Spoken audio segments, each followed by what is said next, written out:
Burundi au stade Père-Raphaël de la Kétul en match aller des éliminatoires des Jeux africains Brazzaville 2015 dans 2 semaines à Bujumbura. Match retour.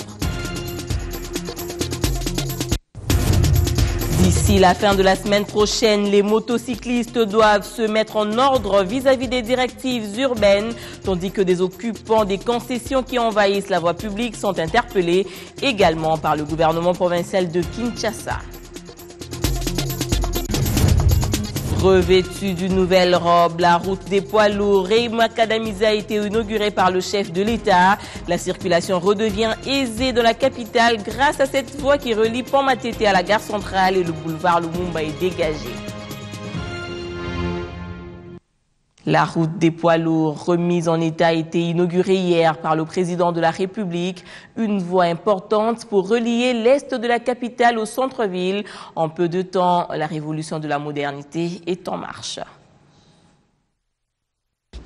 Ce geste de Joseph Kabila Kabange inaugure officiellement l'avenue de poids lourds relookée. Premier projet routier d'envergure financé par le Japon. Les accords dedans ont été signés le 30 novembre 2009 et le 4 juin 2010 pour un montant global de 5,103 milliards de yens, soit l'équivalent de 60,35 millions de dollars américains. C'est le 15 octobre 2010 que le chef de l'État avait officiellement lancé le début des travaux. Et voilà que 4 ans, 4 mois et 6 jours après, Kinshasa dispose d'une chaussée de 2 fois 2 voies totalement réhabilitée et modernisée, soit 12 kilomètres. Ce résultat est le fruit du travail de qualité abattu par l'entreprise japonaise Kitano, sous l'œil d'un Gérosec et de la cellule d'infrastructure maître d'ouvrage délégué représentant le ministère des Infrastructures. Fridolin Kasweshi Musoka, ministre des ITP, remercie le chef de l'État pour son implication personnelle dans l'aboutissement de ce projet de réhabilitation et de modernisation de l'avenue des poids lourds. L'honneur en revient à son Excellence, Monsieur le Président de la République, dont l'implication et les orientations ont guidé la réalisation des travaux selon le design tel que nous l'observons aujourd'hui. Ensuite, je citerai le gouvernement japonais pour l'appui financier dans le cadre de l'aide non remboursable, concourant ainsi à la modernisation des infrastructures de base en République démocratique du Congo, et la JICA, dont l'accompagnement a permis de concilier les vues de chacune des parties et avec qui le ministère des Infrastructures et des Travaux publics est en concertation actuellement pour 1. L'installation de l'éclairage public sur cette artère. Une mission d'étude venait de séjourner à Kinshasa du 8 au 12 février 2015 à ce sujet et il est prévu de démarrer les travaux d'électrification au plus tard au mois de septembre 2015. Poids lourd est certes relooké, il ne reste plus que d'assurer sa pérennisation. Voilà pourquoi le ministère des Infrastructures et Travaux publics promet de ne ménager aucun effort pour la pérennisation de l'ouvrage à travers une stratégie spéciale d'entretien. La réalisation n'a pas laissé indifférents des participants à la cérémonie d'inauguration, suivant leurs avis. Le projet a connu une suspension pour permettre de modifier les standards de 1x2 à 2x2. Après 3 années de travaux, je pense qu'aujourd'hui, la ville de Kinshasa peut être fière d'avoir une très belle infrastructure. Par rapport à ce que le ministre a dit, c'est de compter sur les autorités territoriales locales, les différents bourgmestres qui sont concernés, la Gombe, Limete, pour que les riverains soient appelés, que les riverains soient sensibilisés, pour que les immondices ne soient pas déversés dans les caniveaux, pour que cet ouvrage puisse vivre très longtemps. Nos impressions sont de joie. Nous remercions le président de la République pour avoir lui-même présidé la cérémonie d'inauguration de cet axe qui fait la fierté de la coopération entre le Congo démocratique et le Japon.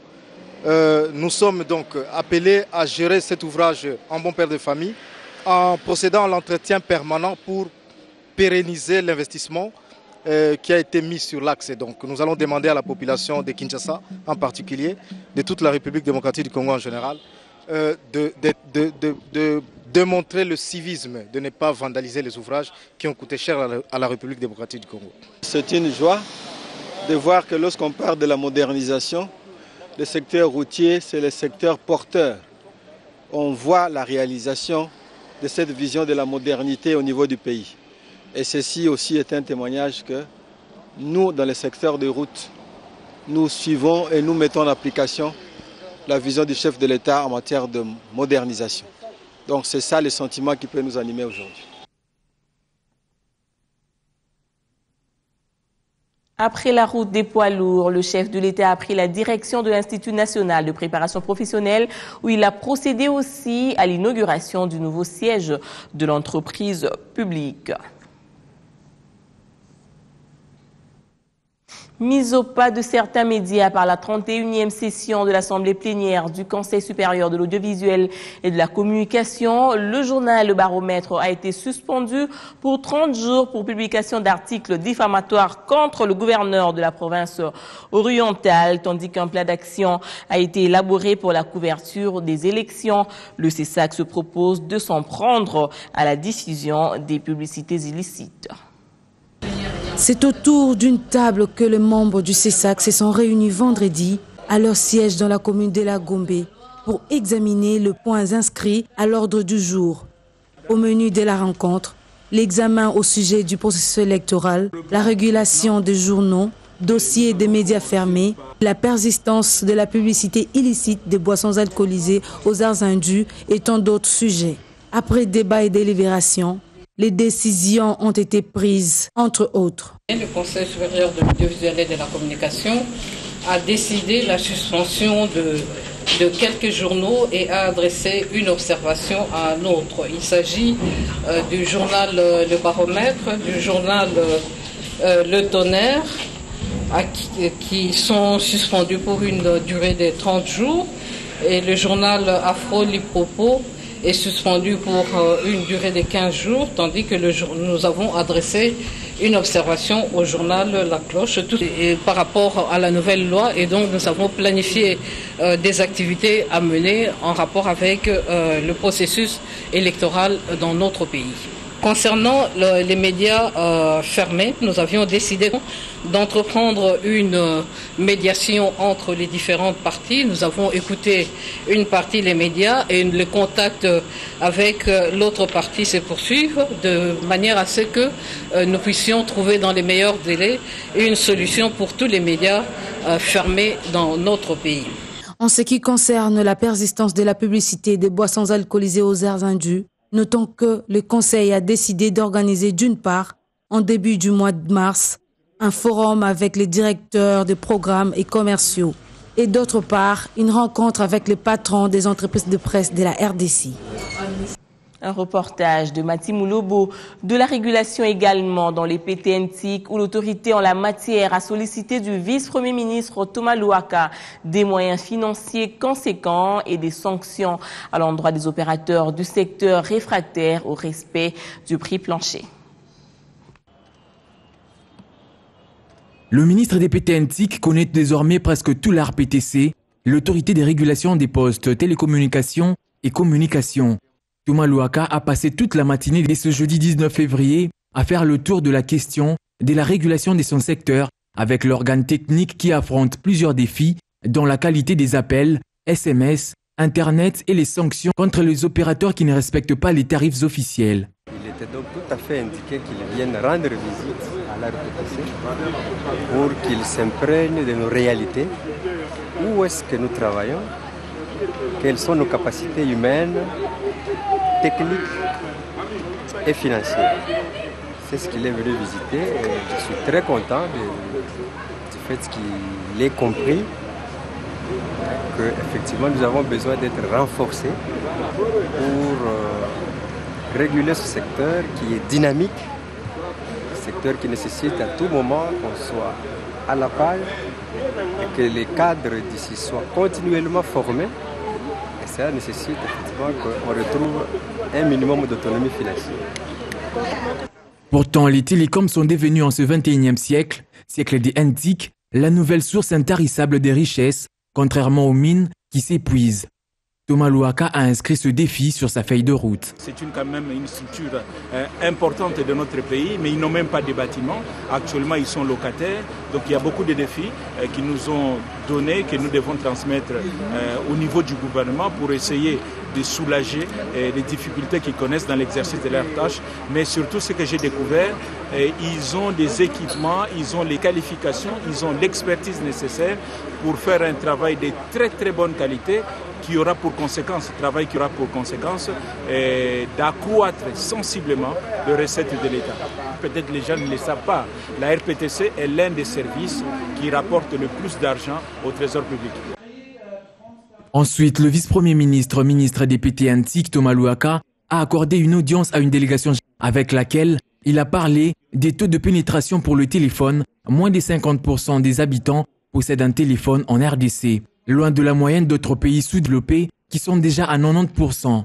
Autre arriéré, c'est dans l'accès à Internet. Selon les chiffres de la RPTC, moins de 10 millions de personnes ont le web sur 75 millions d'habitants. Marche vers l'émergence, la lutte contre le chômage et la précarité ont été hier au cœur de la conférence animée à l'Université protestante au Congo par l'organisation Congo Business, associée à l'ambassade des États-Unis. Cédric Ebondo. Face à l'accentuation du taux de chômage qui caractérise de plus en plus notre société, l'enjeu demeure de taille pour la conscientisation de la population à la lutte contre ces fléaux. Cette rencontre organisée à l'intention des Chevaliers de la Plume avait pour mission d'associer ces derniers à l'éveil de conscience par l'éducation, tant linguistique, financière qu'entrepreneuriale. Nous avons montré qu'au Congo, on peut créer une entreprise. N'importe qui peut créer sa propre entreprise, n'importe qui peut se réveiller, n'importe qui peut commencer à se faire de l'argent ici au Congo. Quelle que soit sa bourse, quel que soit le niveau d'études, quelle que soit son activité, il peut se faire de l'argent. Parce que c'est un des grands objectifs que nous avons, amener notre population, chacun là où il est, à comprendre qu'il peut créer sa propre entreprise. Nous l'avons montré à plusieurs reprises et nous continuons toujours à le montrer. C'était le but de cette formation. Par cette session d'échange, le journaliste ont également été outillé sur l'approche MOOC, un programme d'appui à la formation à distance présenté par les responsables de la cellule des affaires culturelles de l'ambassade des États-Unis d'Amérique. Le go est donné par Congo Business and English et ses partenaires qui envisagent de démocratiser cet outil des technologies de l'information et de la communication en vue de permettre à tout le Congolais de non seulement cerner cette vision de développement par l'éducation, mais aussi de s'en approprier. Et c'est là notamment grâce à une méthodologie d'enseignement adaptée à tous. D'ici le 28 février prochain, les motocyclistes devront se mettre en règle par rapport à la réglementation sur la circulation des occupants des parcelles qui agrandissent anarchiquement leurs espaces et envahissent la chaussée constitue le point essentiel évoqué hier au Conseil des ministres. Le compte rendu avec la porte-parole intérimaire. Le Conseil informe les opérateurs motocyclistes que la période de courtoisie décrétée devant initialement prendre fin le 21 du mois en cours est prorogée d'une semaine jusqu'au 28 février prochain. Abordons les questions relatives à l'aménagement et à l'urbanisation de la ville. L'exécutif provincial a stigmatisé les agissements de quelques propriétaires et occupants des parcelles qui, de manière délibérée, s'évertuent à déplacer les limites de leurs concessions en les agrandissant jusqu'à rétrécir et à obstruer les voies publiques. À ce sujet, le Conseil invite pour la dernière fois les concernés au respect des normes urbanistiques d'alignement cadastral par la démolition pure et simple des constructions érigées sur la voie publique. Faute d'obtempérer, les démolitions à leur charge seront exécutées par les services attitrés de l'État. En rapport avec la visite des mérites et d'encouragement de l'autorité urbaine à l'endroit de l'artiste loufois, concepteur et réalisateur de l'œuvre artistique célèbre du batteur du tam-tam Érigé à l'entrée principale de la Fikine, le Conseil a été informé de la concrétisation du don d'une voiture à l'illustre personnage. Comme dit-on, aux grands hommes, la patrie leur est toujours reconnaissante. Neftali Idia, porte-parole intérimaire du gouvernement provincial de Kinshasa. 40 ans d'existence, ça se fête comme il a été le cas à l'église Bima. Avec la rencontre entre le représentant légal, l'apôtre Casimir Bolia et les fidèles venus des 620 paroisses de par le monde, dans l'enceinte de la paroisse centrale. Fait marquant de l'anniversaire, inauguration d'un nouveau bâtiment en présence du conseiller du chef de l'État en matière d'infrastructure, Kimbembe Mazunga.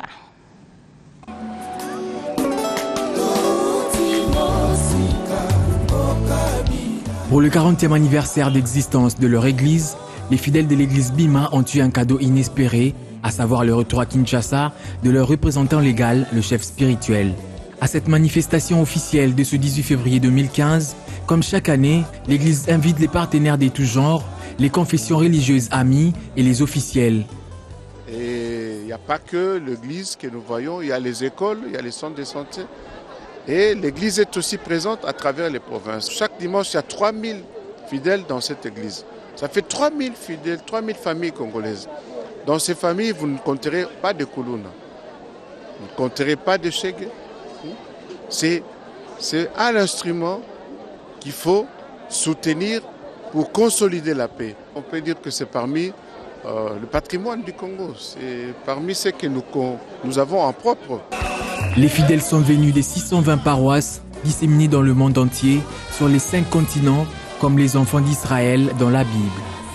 Nous demandons tout simplement aux chrétiens, aux fidèles qui sont en Angola et comme ils sont au Congo, de vivre tout simplement dans l'unité, dans la foi, dans l'ambiance. A todos, filhos d'Angola, feliz aniversário para a nossa igreja de Jesus Cristo, de Espírito de Verdade, Bima, viva Angola. C'est une joie pour moi. Imaginez-vous, nous venons de loin, presque, je dirais, 30 heures de vol avec des escales. Et se trouver aujourd'hui à une telle manifestation, c'est une joie immense pour moi. Et une joie immense même pour les adeptes qui sont restés au Canada. Parce que ça montre l'Église, comment évolue l'Église, quelle est la dimension de l'Église. Au Canada, on peut voir seulement la porte, non, Église de Jésus-Christ, d'Esprit de vérité, Bima, mais ils ne connaissent pas que l'Église a 40 ans. L'Église a son siège. Il n'y a pas que le retour surprise de l'apôtre Bolia qui sera inscrit dans les annales des 40 ans de l'église Bima. Il y a aussi la rénovation du siège, la plus grande des 620 paroisses qui compte l'église à travers le monde. Ce sont donc les cotisations des fidèles qui financent ces travaux. Il n'y a pas des dons extérieurs, comme ce fut également le cas pour la construction de ce temple inauguré il y a 20 ans.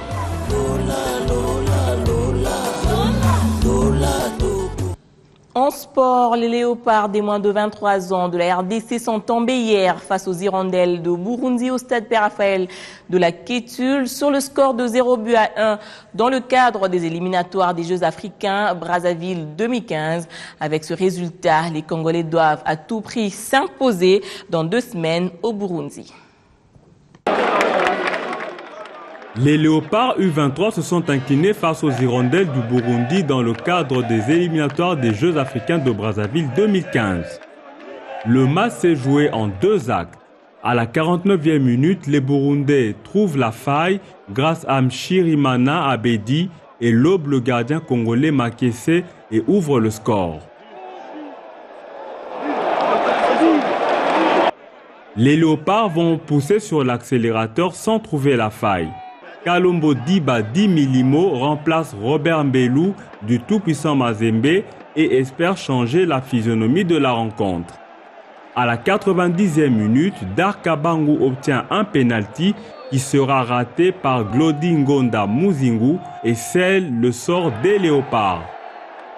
Je pense qu'avant que le match commence, on a été un peu... parce qu'on avait des joueurs qui n'est pas bien sur les matchs ils ne sont pas encore prêts pour jouer des matchs de haut niveau. Et quand on est arrivé sur le public comme ça, on s'est dit qu'on va s'en sortir pour ce match. Et je pense que pour le match, on avait commencé un peu bien sur la deuxième mi-temps. Et il y avait un peu d'hésitation pour les joueurs, mais le plus important, c'est de gagner. Côté congolais, le coach explique les raisons de la défaite tout en ne baissant pas les bras. Je crois que c'est plutôt d'abord la concentration et le mental, parce que l'entame était très mauvaise. On a vu les joueurs souffrir de se déplacer. Je pense qu'il y a une expérience de certains jeunes joueurs qui sont dans le groupe. Mais la finition, ça c'est vrai qu'après, quand on court après un but, il y a la précipitation, c'est aussi un aspect. Mais je crois que le plus important, c'est un groupe qui a 3 jours, 2 jours d'entraînement réel, 3 jours ensemble, et qui est en construction, et les joueurs qui apprennent à se connaître, et l'entraîneur qui apprend à connaître les joueurs. Donc pour le moment, je pense que le gros, c'est qu'il faut travailler tout ça. Le rendez-vous est pris dans 2 semaines à Bujumbura pour renverser la tendance côté léopard. Reportage signé Jean-Luc Kaninda. Et voilà, c'est la fin de ce journal. Merci de nous avoir suivis à Lomé, au Togo et partout dans le monde.